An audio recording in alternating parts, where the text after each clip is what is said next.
Ito mga katipa, nandito ako no sa lumang bahay ng aming lolo, si Lolo Goryo. Ngayon na aakitin natin no. Akit tayo. Ayan. Ngayon na uli ako nakaakit dito sa bahay ng aking lolo. Ayan. Ayan.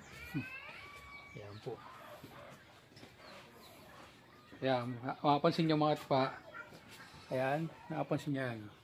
Kaya ho may mga ano to, may tanggal ho. Kapag may namamatay ho, tinatanggalan nila no.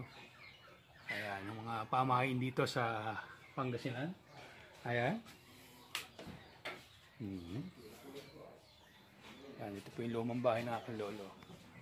Ito yung napakatandang antik na aparador ng aking lolo. Ayan. Ayan. Ayan. Pasok tayo sa loob. Ayan. Ayan, hindi tayo may natutulog. Ayan. Okay. Ayan.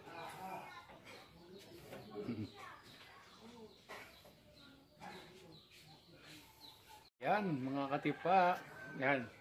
Ito ay matanda pa sa akin. Ito yung pinaka-cabinet ng aking lolo at lola. So, Lolo Goryo at Lola Anching. Yan po. Dito may mga ukit pa yan. No?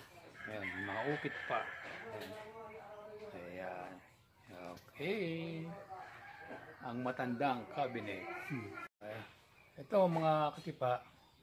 Kung napapansin nyo, no, tanggal siya. Hindi po siya naapakan. Ito ay sadyang tinanggal po. Ayan, kasi ang pamain dito, pag may namamatay ay tinatanggalan po. Ayan. Yung po ang pamain dito sa Pangasinan. Kaya may butas ho yan. Hindi ho yan naapakan, no?